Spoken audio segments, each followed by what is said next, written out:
All right, it is a Wednesday, August 13th. What will be 16 days away from Auburn at Baylor. It can't get here soon enough, if you ask me. Rob Brown, Ronnie Sanders in Birmingham, Kevin Skarbinski in Birmingham. Kevin, I'm going to throw the ball to you. Quick hitch route. What's going on? A lot of cooks in the kitchen. That's kind of the theme today. Offense for Auburn. This is interesting. Yeah, the most interesting thing that I've seen come out of Auburn the last couple of days was the interview that Derek Nix, the offensive coordinator, did with the media on Monday.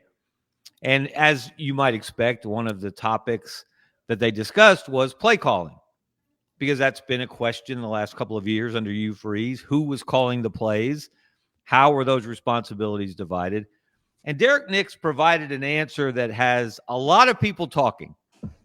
He essentially said, and you can read this in any number of stories from any number of media outlets, and I'm sure there's a lot of discussion, Ronnie, on your message boards about it, that Derek Nix said he is primarily responsible for first down. And Kent Austin, the quarterback's coach, is primarily responsible for third down. And Hugh Freeze is the ultimate overseer of the operation. He can veto any call at any time. He can make any call at any time. But he often takes over on second down.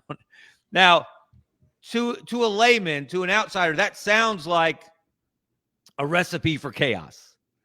Ronnie, you've got some insight into this that we don't have from having been on the other side of the meeting room doors. Can you paint this picture for us on how this actually works? And does that sound crazy the way Derek Nix described it, the way Auburn approaches play calling? If they're actually calling it that way. My guess, and I don't know, we'll do some more digging and find out, but my guess is that it's Derek's job to do breakdowns and be responsible for first down and what he likes and what they don't like. And then Ken Austin will do the same thing for third downs. I have a really hard time believing that that Derek is calling first down and Freeze is calling second down and Ken Austin's calling third down. I just know from my experience when I was at Auburn, Terry took input from Jimbo and Rodney Allison and Tommy Bowden and Trickett, and everybody was yelling in the headsets. In fact, I think they had to give Trickett a different headset so that Terry could swap over lines. But he took input, but he had the final call. He made the call. And they, the idea was to get it in quick, okay, what do you like next play? Boom, boom, boom. And, you've got your breakdown. So you're also self-scouting. You've got all those numbers. You've got people in the box that are telling you what, okay, here's what it looks like. Here's what works. Here's what we liked on film. But now when I got to Florida, Larry Fedora wanted it. I mean, he wanted everybody to be quiet. When the defense was on the field, then they talked. But when the offense was on the field, he wanted everybody to shut the hell up, as he put it. It was different everywhere. I mean, Jimbo at LSU, it's kind of Jimbo called the plays, but Stan Hickson was a receivers coach. He was really good. You had Trickett on the offensive line, and I can promise you that Trickett wasn't being quiet. So it works differently everywhere, but I've never seen it. I've never seen three guys call plays. That would be new for me. Now, three guys having input, yeah, but three guys calling plays, that would be a different setup than what I've experienced. What from both of y'all, Derek Nix, 16 years was at Ole Miss. I don't think he ever was offensive coordinator. Look at Freeze's background calling plays, but the one that's been kind of muzzled, Ken Austin. I've followed him. I watched him play in high school. Hell of a player at Brentwood Academy. Had a great tight end on that team, Jimmy Hockaday, that signed with Georgia. Brentwood Academy state champions, one of many. But what about the role? If you've got all this, it could be chaotic, but you just laid it out there, Ronnie. I mean, it's been done before. And, Kevin, if you had Derek Nix here right now and you had Hugh Freeze and you had Ken Austin, what would be the number one question you'd want to ask him?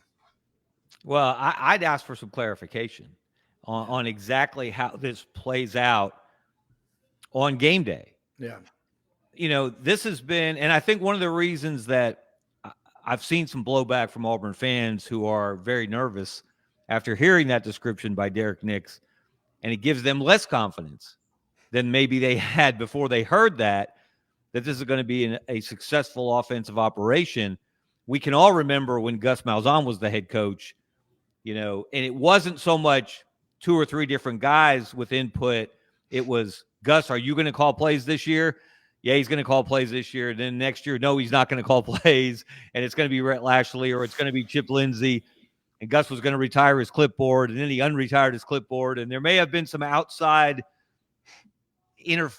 should I say interference? Should I say strong suggestions? Input, strong suggestions from the outside on what they would like to see Gus do or not do when things didn't go well. And so naturally, if you're an Auburn fan, you have a little PTSD when you hear this description of the play calling situation. And also think about 2 years ago, and obviously different offensive coordinator than they had then. But Hugh Freeze was very, ambivalent, wishy-washy. He talked about wanting to call plays, but he didn't want to call plays, and he was going to call some plays, and they wanted Cal, and he offered that he called the winning touchdown pass to Rivaldo Fairweather. Yeah. And it seemed like he wasn't fully in charge, or he wanted to do it, but he wasn't committed to doing it. And that kind of waffling, and Gus pretty much built his own Waffle House in that regard. Yeah. I just think it makes people nervous. And especially when they've seen the struggles on offense, which have really been in the red zone. They've moved the ball. Last year, they were among the better teams in the league in yards per play. But the closer they got to the goal line, the more you saw mistakes pile up. Well, and Kevin, you make a great point. I think, for those who don't know, Terry Bowden's been on with us 3 times, and he was actually, he's going to do a show with us.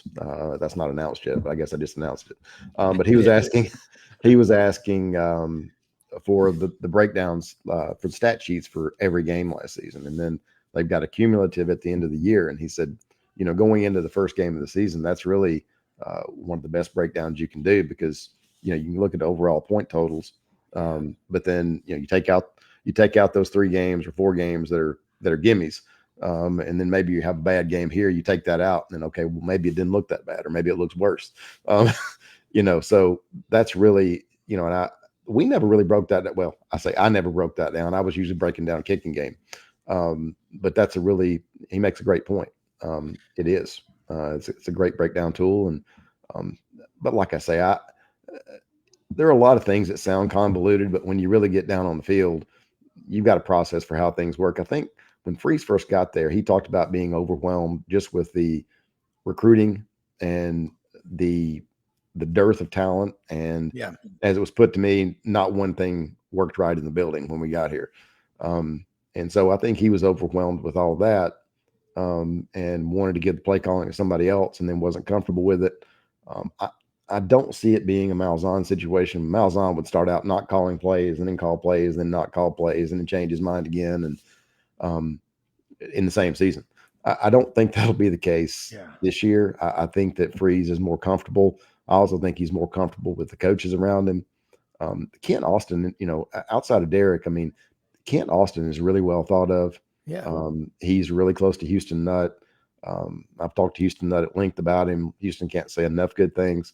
I've talked to other people. He's extremely intelligent, and from what I understand, he's a really good coach. So I think Freeze has got people around him that he feels like he can be successful with. And,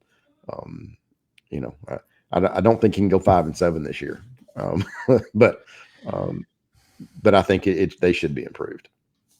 We had Houston Nutt on the show yesterday morning, and you're right. He really knows the quarterback position. That's what he was when he played in Arkansas before he transferred to Oklahoma State.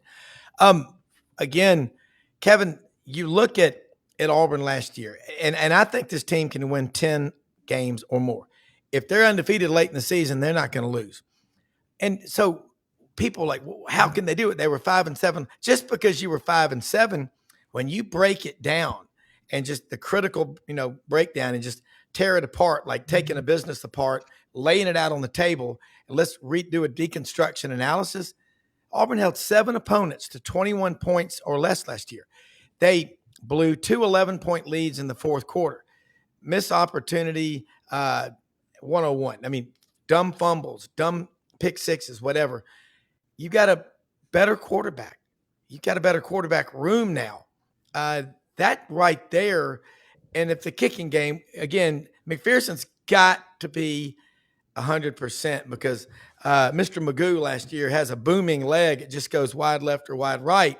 13 of 23. I've never seen an Auburn special teams that bad. You fix those things, there's 9 or 10 wins, I think. Well, you've been consistent, Rob. I'll give you credit.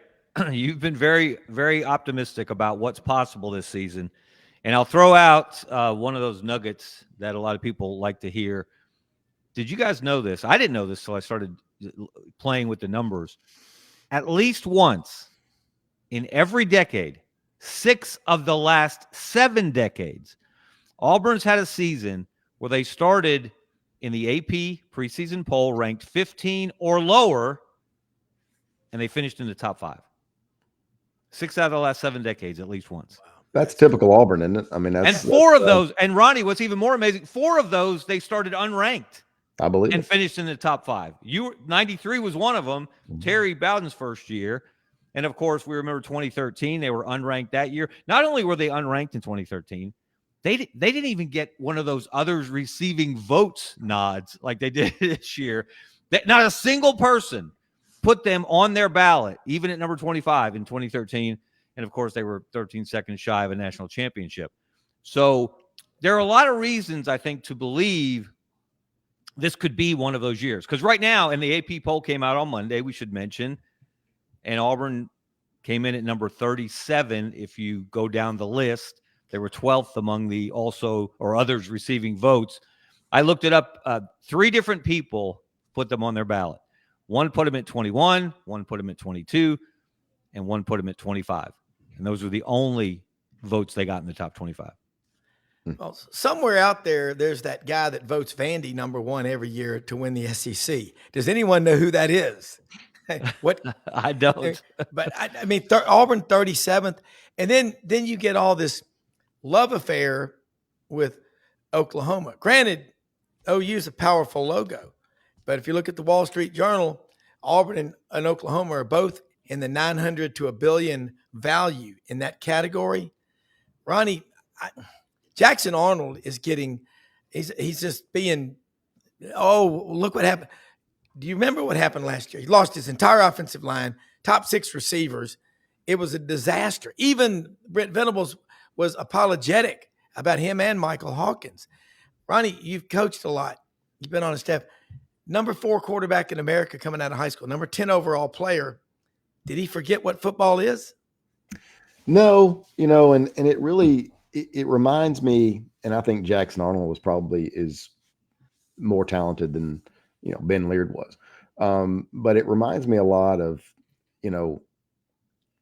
98, with Auburn. It reminds me some of Florida when we got there. And you just, when you lose, I mean, 98 at Auburn, if I remember right, we started 6 different centers and lost 5 for the year. It doesn't matter who your quarterback is. I mean, and if you look at the Oklahoma situation, they've completely retooled their staff, fired the offensive coordinator midseason. They brought in a really young up-and-coming offensive coordinator, and then they brought in Kevin Wilson, who's called plays for years, including at Oklahoma and at Ohio State. So he's there as an analyst and is there to bounce ideas off of. So I expect Oklahoma will be vastly improved. And if they're not, Venables will be looking for a job. Yeah, I don't think he can go 5-7 either. So I think Oklahoma will be improved, but I also think if you look at that schedule, you look at anybody's schedule in the conference, it's going to be hard for anybody to get out of the league with. I mean, Texas has a manageable schedule, but I mean, it's going to be hard for many of those teams to get out with less than 3 losses if you really look at it. I think Ronnie, if you asked just about any coach in the league, maybe Sark would be different, maybe Kirby Smart. if you said, I'll give you 6-2 right now in the league, how many would say no to that? Not many. No. Not many. Because if you're 6-2 in the league and then you win all your non-conference, you're in the play. You're 10-2. You're in the playoff. Yep, no doubt. And the interesting thing is, would Kalen DeBoer take it? Would he take 6-2? I think that's a swing. That's a swing one. That could go either way. I'm not sure he would say yes to that, but I'm not sure saying no to that would be a good thing. It's going to be really interesting just in the state, not just in the SEC, but in the state, where this thing goes. Because right now you've got two programs that are really at a tipping point. I mean, if Auburn can get over the hump this year, does it look like, does Auburn have an extended run? I think that's been the problem for as long as I've been alive. It's great, and then it's not. Then you have a great year, and then you fire your coach. Alabama's a little bit different. I mean, what does that look like, Kevin? What happens if they come in and go 8-4, even 9-3 and miss the playoff? It gets really, really interesting in this state when things like that start to happen. And neither team has a proven quarterback. That's right. Alabama announced the other day that Ty Simpson is going to be the starter. That was a surprise to no one. Everyone expected that he was going to be the guy. He's in his fourth year in the program. He couldn't beat out Jalen Milroe. He had multiple opportunities to do that. One under Nick Saban in his last year, one under Kalen DeBoer in his first year.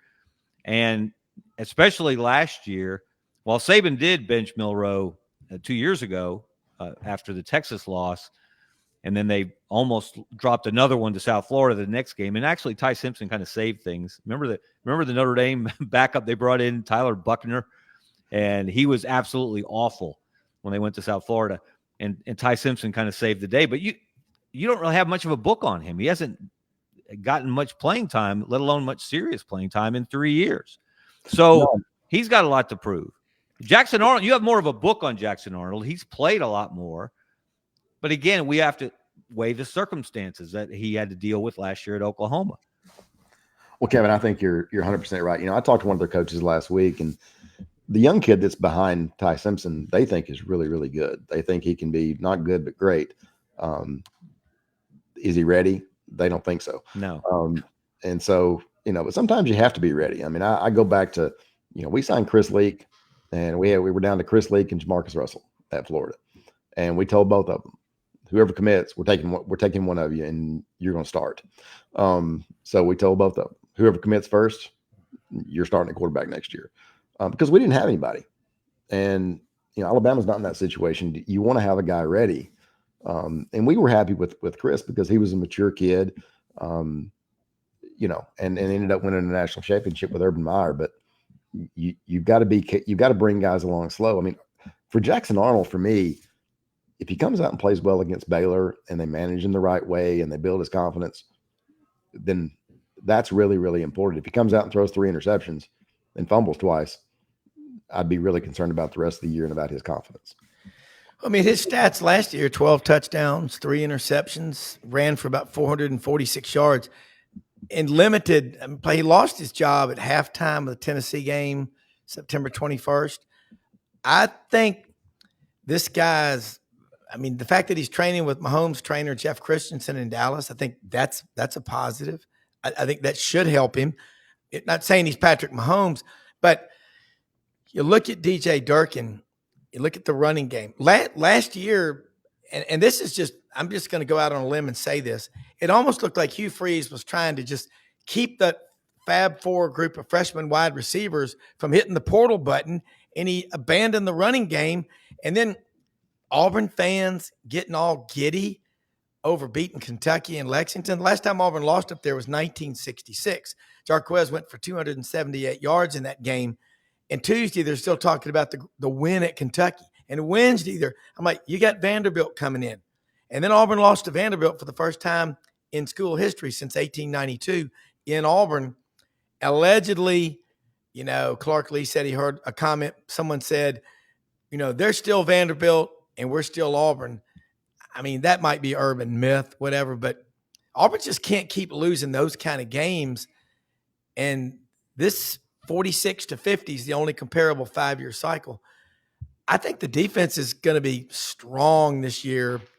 And I'm just curious what freshman, is it Malik Autry? Who's it going to be that comes in, has an immediate impact? Because you better have 7 or 8 big defensive linemen. You can't play them 60, 70 snaps. Well, I looked at the losses last year, and clearly the area that fell short was the offense, far more than the defense. Yeah. You scored 14 against Alabama, 7 against Vandy, 17 against Missouri, 13 against Georgia, 14 against Cal. That's inexcusable. 14 against Arkansas and 21 against Oklahoma. Every one of those games, with the exception of Georgia and maybe Alabama, were winnable games. Yeah. And yet the offense did not produce, and there were a lot of different reasons for that. I saw an interesting comment. The CBS Sports crew, Rick Neuheisel, I saw a soundbite in which he was asked, they were banting about different categories looking ahead to this season, and he was asked his top newcomer in the country. He named Jackson Arnold. He said he thinks that's going to be a very profitable marriage between Hugh Freeze, who's a quarterback-friendly coach, and Jackson Arnold, who needs somebody to love him and believe in him and have confidence in him. And certainly Hugh Freeze has demonstrated that to this point. And we'll see if it translates on the field. Wow. Yeah, Kevin, you're right. And look, for all of the things that Rick Neuheisel says that I don't agree with, and there are many, he does know about quarterback play. And I don't think there's any question about that. If you look at look at the players he's coached and the places that he's coached, he had some trouble at UCLA and just couldn't get consistent quarterback play. But I don't think that I think the guy knows quarterback play, and I think he's right. Jackson Arnold has a great opportunity, and Auburn's got a great opportunity. But I think, again, like we talked about a while ago, I mean, if he struggles early, and it hurts his confidence going into the conference, that's going to be a problem, especially with some of the road games early. Oh, that's where Ken Austin can help. That he's always been regarded as that guy that's on the field and is a great communicator with the quarterbacks. But I just, Kevin, you're right. The winnable games. Was it last year? Can you put your finger on it and say it was Peyton Thorne exclusively? It was the offensive line exclusively. But whatever it was, the running game, if you're absent the running game in the SEC, you might win 1 or 2 conference games, and you'd have to have some bounces go your way. I'm just curious. I've watched Hugh Freeze for a long time. At Ole Miss, he was never really committed to the running game. He had a couple of good 10-win seasons, I think, at Ole Miss. Other than that, he's been an 8-win coach. But he was. Let's not forget he was at Ole Miss. I know. I know.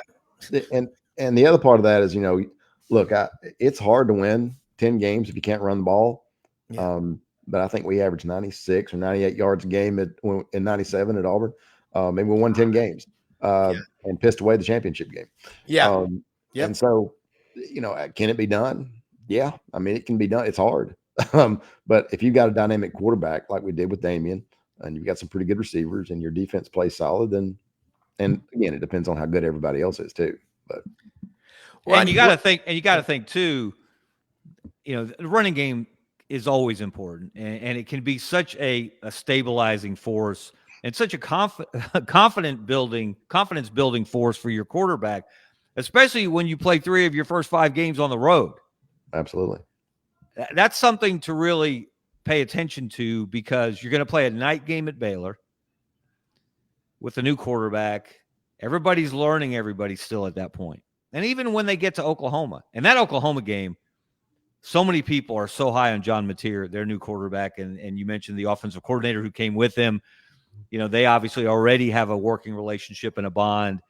That game, to me, of those first 5 games, the first 3 road games, and then A&M after that, after Oklahoma, that Oklahoma game, to me, could be the swing game of the season for Auburn. I know it sounds crazy because it's still very early, but you've got 2 programs that are trying to get back to where they expect to be. And then you got the quarterback who was at one program last year, and now he's at the other, and now he's got to go back to the scene of the crime, if you will, according to some Oklahoma fans who probably still blame him far more than they should for last year. But to me, even if whether you win or lose Baylor, obviously you want to win it. Get off on the right foot. Then have some big games the next two. But that Oklahoma game, for whoever wins that game, I think may be the team that steps forward and leaves kind of this wreckage behind of the last few years. Yeah, think about this. I, not to cut you off, Rob, but I agree with you. You know, it's funny. I was talking to an Auburn coach, and they were talking about, you know, getting past Oklahoma, if they can get past them, and you know, finish 4-1 those first 5 games, and they're in good shape. And then, well, I think it was the next day I talked to one of the Oklahoma coaches, and he basically said the same thing about this. So I think both of the staffs feel the same way that you do, Kevin. It's a swing game, and it's a really, really important game. You know, here's something to tell you what a great job that 97 Auburn team. I was thinking about this. You couldn't run the ball. Your leading rusher, if I remember correctly, was Rusty Williams out of Moncks Corner, South Carolina, 77 carries for like 278 yards. I think your second leading rusher was Fred Beasley with 55 carries. I remember this, like 248. And then DeMontre Carter had 233. I believe Kevin McLeod had a couple, had a few carries too, but it was.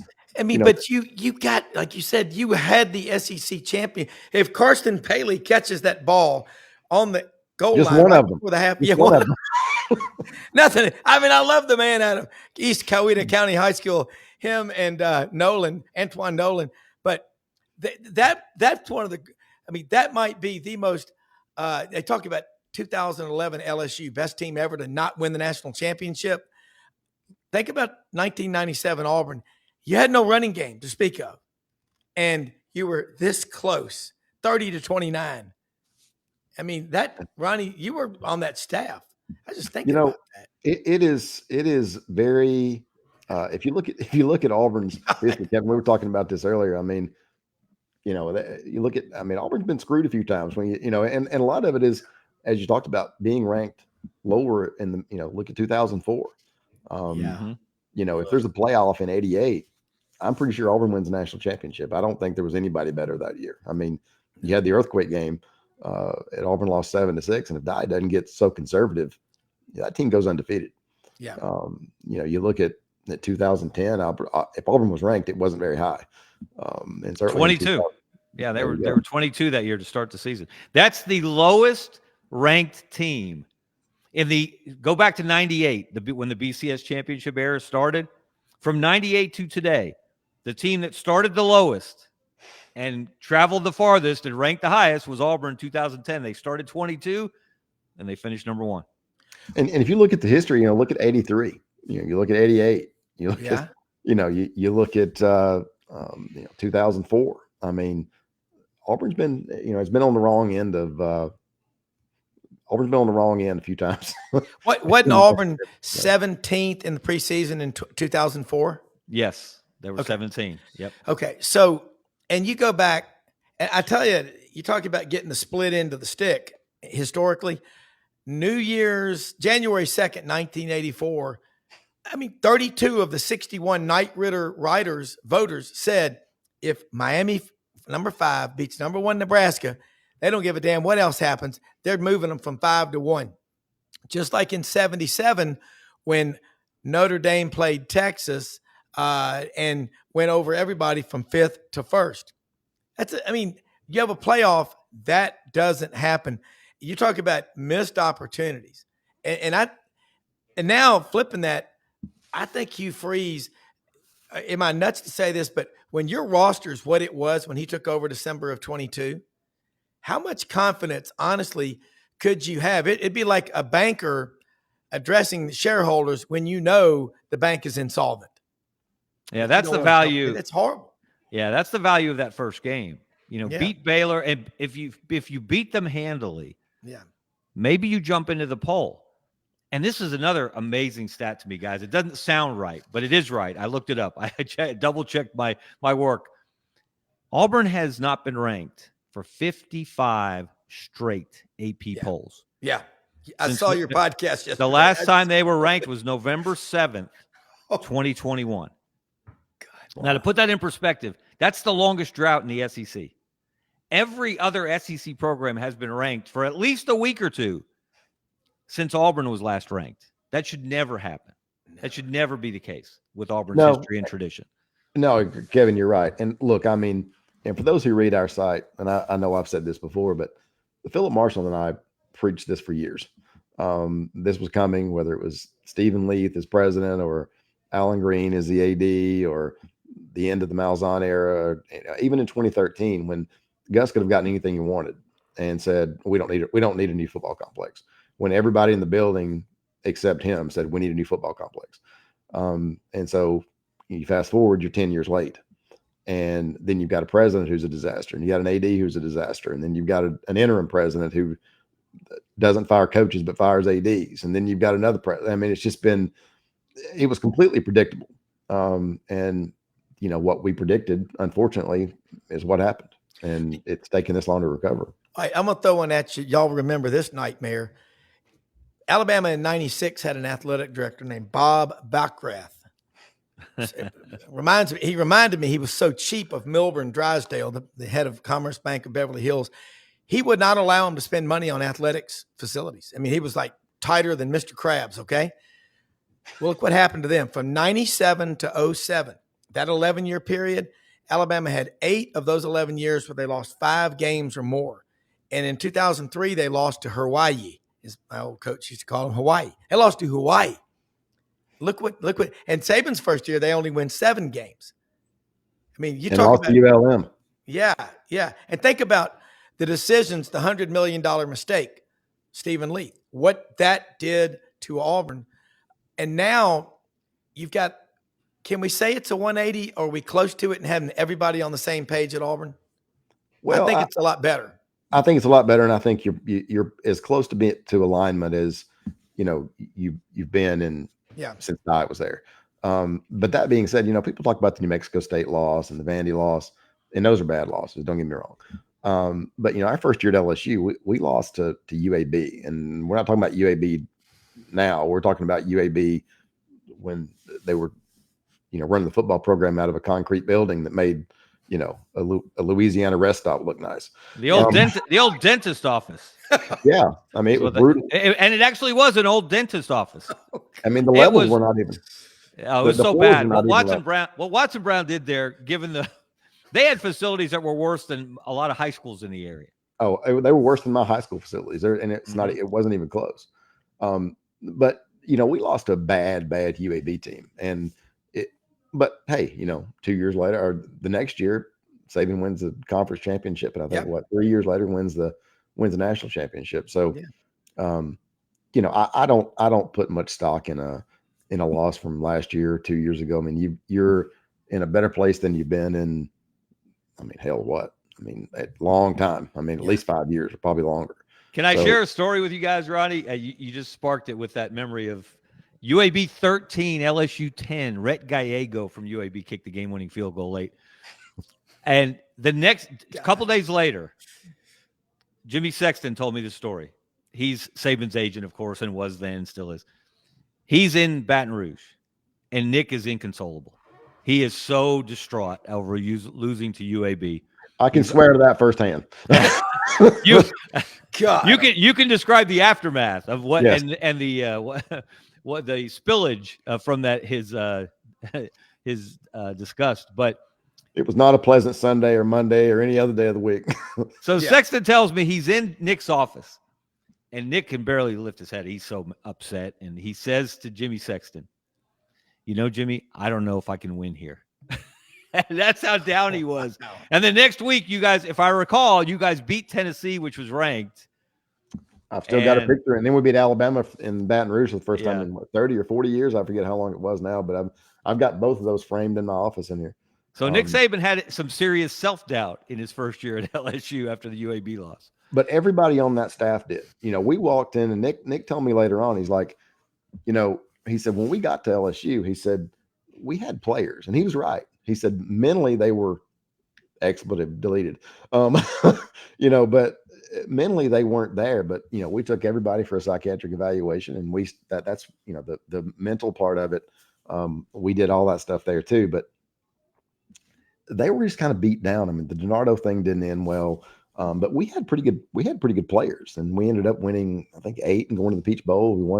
We won in the Peach Bowl. So, and then the next year he completely flipped it. But the whole staff was concerned. If you remember, a bunch of those guys left. I left. Freddie Kitchens left and went to, I believe he went to the Cowboys. He was a GA. Then you had Jimbo almost left and went to West Virginia. Trickett did leave and go to West Virginia. Sal Sinceri left and went to West Virginia. Phil Elmation got fired. You had a bunch of guys that left and said, hey, this is, but Nick took a little bit to get things settled. I mean, I can't tell you how convoluted it was. I mean, I'm in grad school and you try to go pick up your books. I mean, it went downhill from there. But I mean, it was, everything was a mess. Whether it was player living situation, which we got fixed, whether it was player training table, whether it was practice. I mean, you name it. I mean, Nick got the new facility built, but the whole thing was a mess. But it took a while. It took a little bit. And I think the same thing's true with Freeze. What is it going to take for Auburn to be consistent? I mean, you look at since 2011, I think it is the stat that's pretty cool. South Carolina has more 11-win seasons than Texas, Auburn, LSU, Tennessee, A&M, Ole Miss, Florida.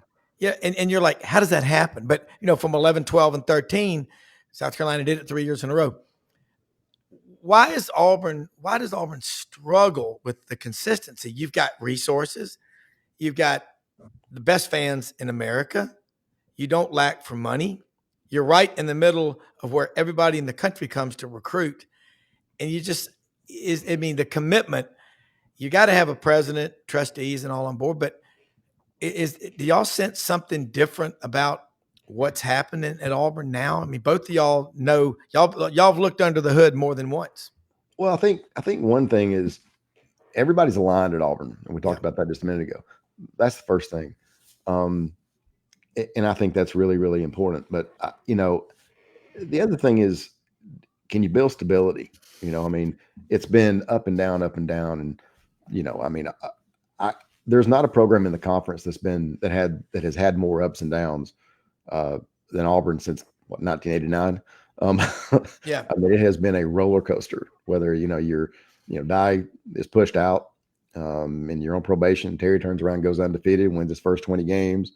You have a 10-win season in 97, and then the bottom falls out in 98, and Tuberville gets it going for a couple of years, and then he gets run off. And then you've got Chizik wins the national championship 2 years later. He's gone. And it's been a tough deal for Auburn fans. But consistency, I mean, there hasn't really been any consistency since Dye. And I'm not sure how much consistency there was before then. It was before my time, but looking back, Auburn's kind of been up and down over the whole history of the program. Yeah. And another thing too, and I don't know that people really emphasize this enough, but since Kirby left Alabama and went to Georgia, and he got Georgia hitting at peak efficiency, and you had Saban with Alabama hitting at peak efficiency, you're surrounded by those two. You got to play those two every single year. There is not a program in America in that period in particular that has had a tougher pair of games to play every year. And since they changed the schedule a few years before that, and now you got to play them both on the road 1 year, you get them both at home, but that's still no day at the beach. Yeah. But then you got to play both of them on the road in the same year. No one else has had an assignment that tough. And I think the other thing, Kevin, is if you look at the other 6 programs historically other historically good 5 programs in the conference, Alabama, LSU, Tennessee, Florida, Georgia, all those are the state school. And then you bring in Oklahoma and Texas, and it's the same thing. If you look around, there aren't many places that aren't the flagship university of the state that have had the success that Auburn's had. There's 2. Clemson and Auburn. Clemson and Auburn, and Clemson's put Clemson in the SEC, and how many national championships do they have? I don't know, but I'm guessing it's not as many. Yeah, no, I mean that's a great point, because Auburn people, well, you take pride that Auburn plays this tough schedule, but I mean, you go back, the lack of respect in that. Go back to 1972. Alabama's 6-1 or 7-1 in the conference, but Auburn only played 6 games and went 5-1. Well, Auburn wins the head-to-head. I don't think anyone in the world that's been living doesn't know they won 17-16 in 72. But Alabama claims the SEC championship. And remember, they used to say, well, we're going to play Vanderbilt every year to help the gate. We'll give half the proceeds. They don't need your money. They've got billions in an endowment. It's a private school. But they literally, why is Auburn not printing bumper stickers that claim 72? I mean, some schools played 8, some played 5, 6. I mean, there was just, but that happened. Yeah. Well, I think coming in, look, I there's some movement on the recognizing national championships. I'm not sure, exactly when that's going to happen. It wouldn't shock me if it did happen. Yeah. And if you look at Florida, look what Spurrier did the first year he got there. They were on probation, and in the stadium, I assume it's still there. It said, best in the SEC, whatever year that was. And then you had the SEC 1990. 1990. So, and then you had the rest of the SEC championships listed around. I don't see any problem with doing that either. I mean, I think that if you're the best in the conference that year, then, listed for 72, listed for 1993. You didn't win the conference technically, but you were still the best in the conference. You had the best record in the conference. And 93, you beat the 2 teams that played in the SEC championship game, Florida and Alabama. Yeah. Hey, Ronnie, we got to ask you, right, because you know him well and you were on the staff. Your old buddy Jimbo Fisher made some news in the last week or so. He goes on a podcast with a former FSU player, and I listened to it, and he was on for a little more than an hour, and Jimbo did most of the talking, surprisingly. As usual. Shockingly, right? and spoke at warp speed as usual. Mm-hmm. But he made it very clear, no uncertain terms, he wants to coach again. He's only 59. He'll be 60 in October. He's got, as he pointed out, it was almost like he was testing out his resume. And I checked him. He was right on every number. Mm-hmm. He's won 72% of his games as a head coach. He's been 80% of, I think he said 80% of playoff games. Of course, there weren't that many, but he said playoff games. Actually, it's 80% of bowl games. He's 8-2 in postseason games, shall we say, not including conference championship games, but he was 8-2. He won that BCS championship game against Auburn with Florida State after the 2013 season. I've been telling people, now I'm not saying I'm not predicting this is going to happen, but I'm just saying in general, if Jimbo wants to coach again, he will get a coaching job. I have no doubt that somebody will hire him after this season. I don't know who it's going to be, but I really believe someone will hire him because he's had too much success. What's your thought on that? Well, he was interested in the West Virginia job, and they ended up hiring Rich. Most of the boosters wanted Rich to begin with, but Jimbo was not super impressive in the interview, meaning that I think he went in, and obviously I wasn't there. This is based on what I was told. I think he went in with more demands than he did questions, which is similar to what happened, if you remember, at Florida State. And so I think he may have to change his attitude a little bit and figure out what he'll take. West Virginia's home, but it's still a step down from A&M and Florida State. So will he, what kind of job will he take? And I don't know the answer to that. If he's willing to take West Virginia, then, West Virginia's not going to compete for a national championship. And what program is going to hire him? He could take less money because he's got a $76 or $72 million buyout or whatever. Yeah. But Jimbo's in a different place now, I think, too. He got divorced. He's remarried. His kids are older. And so, he's in a place where, and he looked good. It looked like he'd lost some weight. Mm-hmm.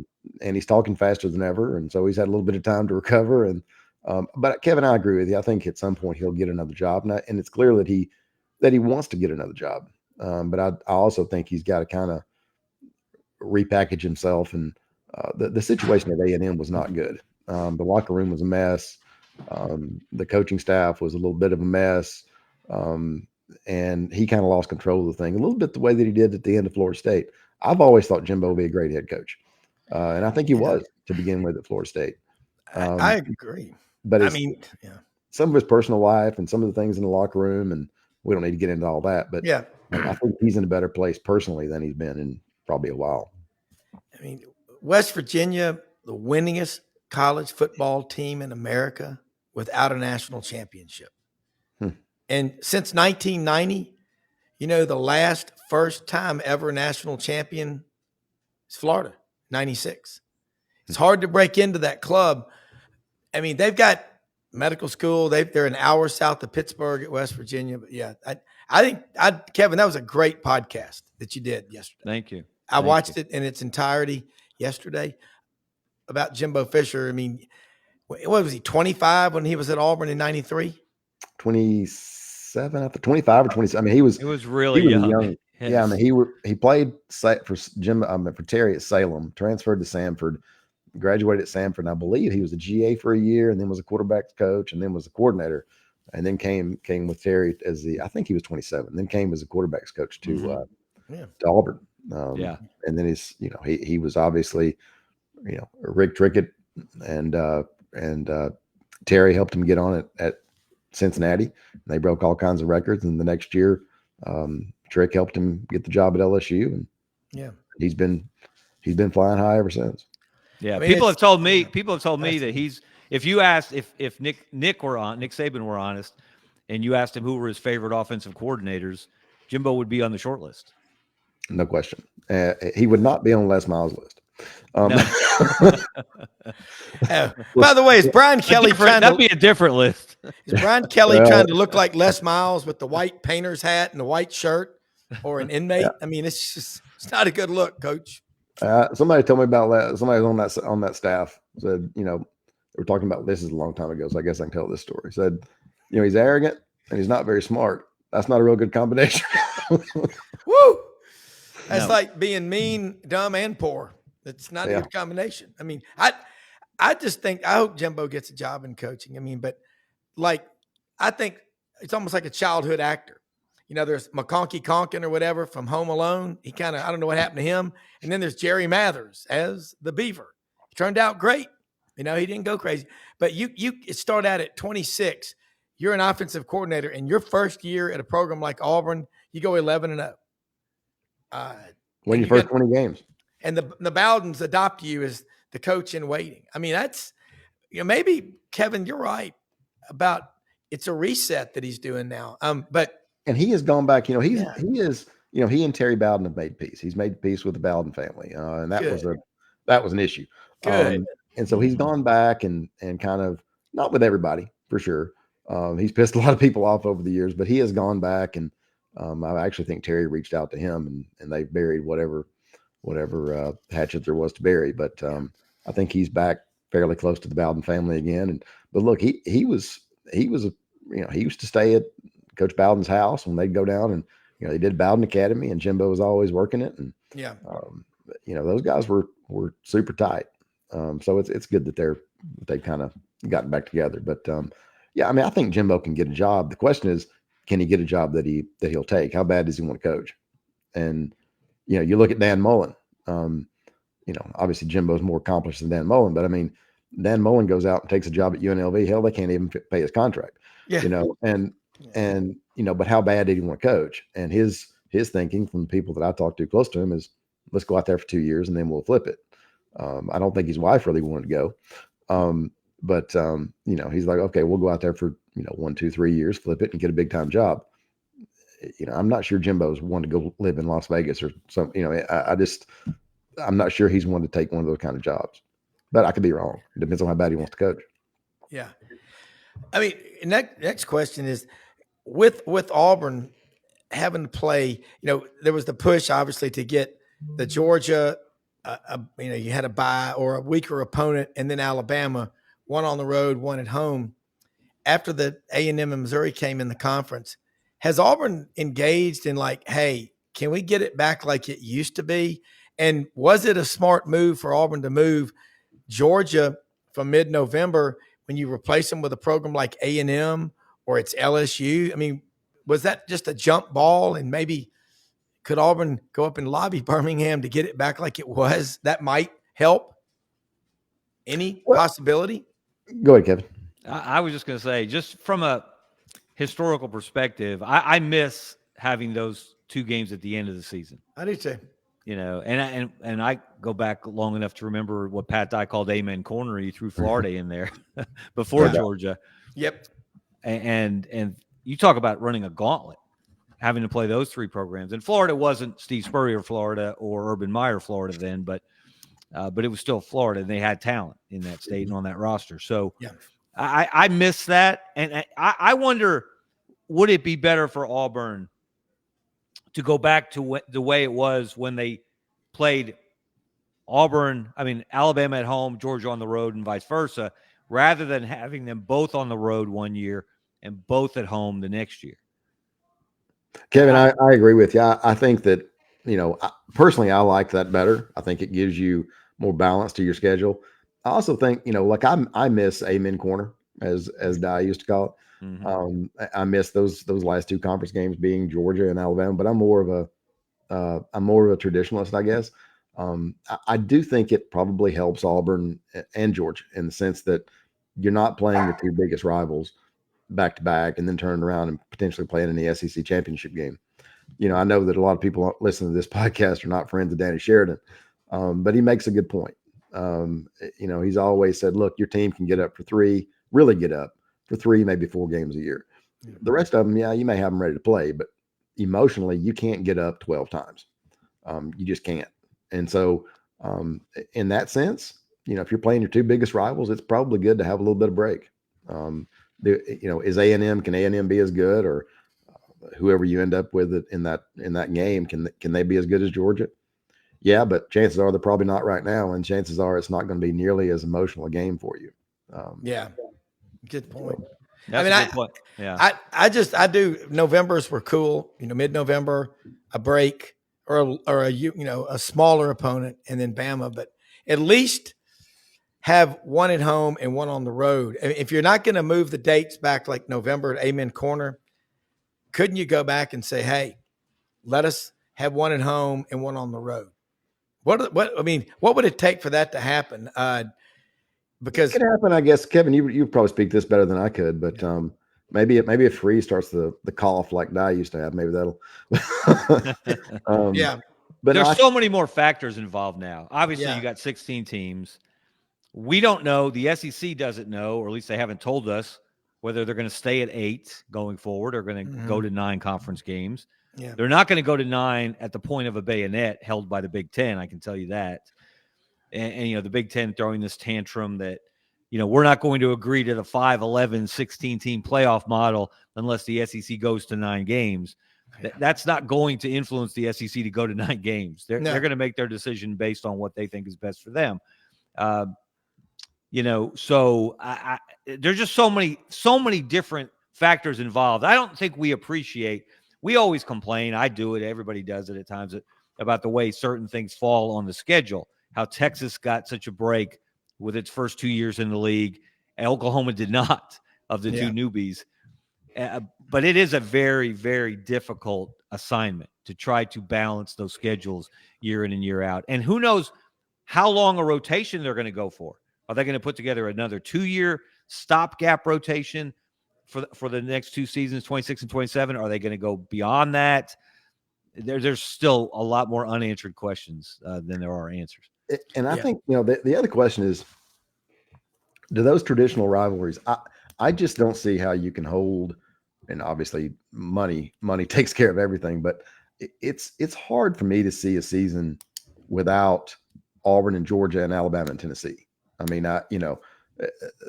those are going to go before Auburn and Alabama, but at the end of the day, I mean, those rivalries are are part of the fabric of the conference. And, it was really, if you remember, Dye was pretty upset about losing Tennessee. Tennessee, Florida, Georgia, Alabama were Auburn's biggest rivals. So he was upset about losing Tennessee and even more upset about losing Florida.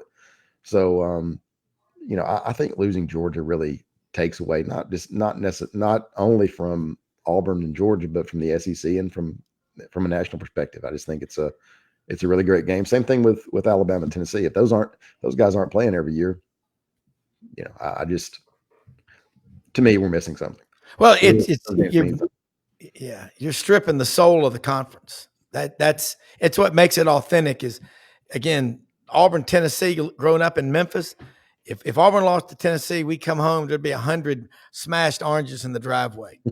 I mean, that's just what they would do to us. But I think, going back and thinking, I see these points that somebody said about you had to play Georgia a week off or easy opponent, then Bama.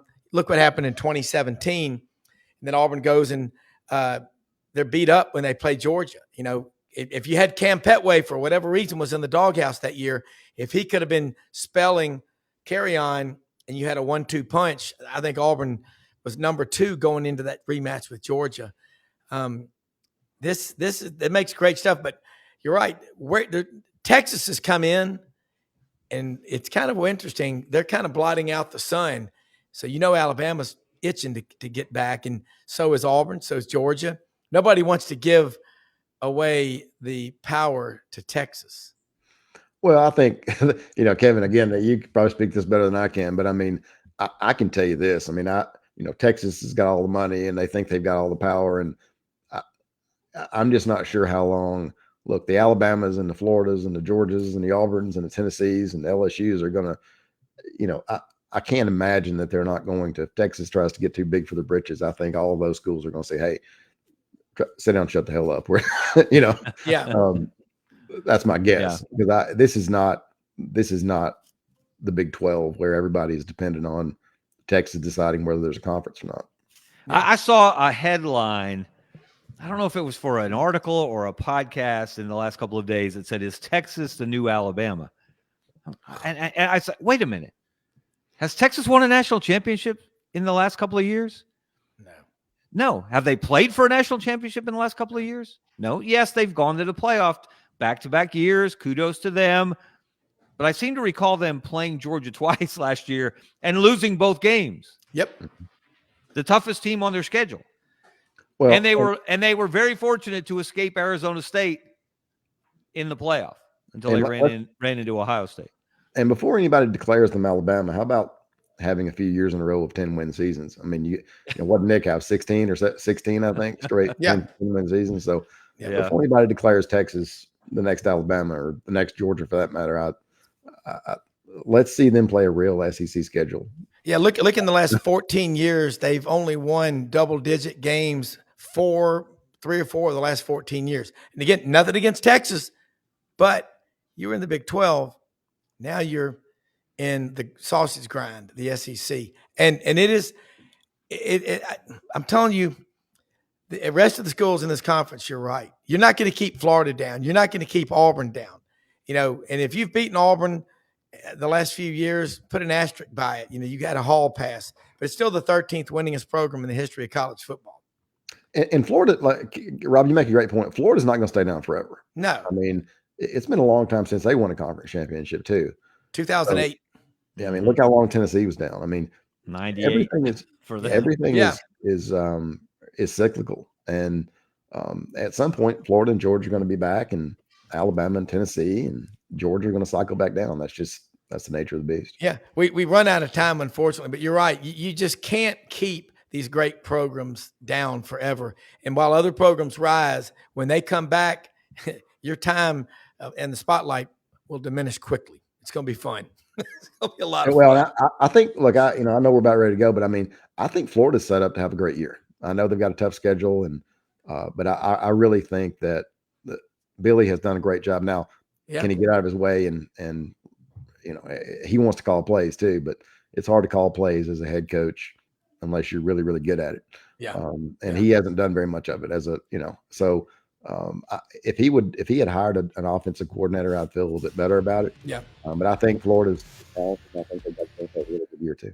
Yeah. Hello, Columbiana, Alabama. We'll see you all this week on this channel. Great show, unbelievable information.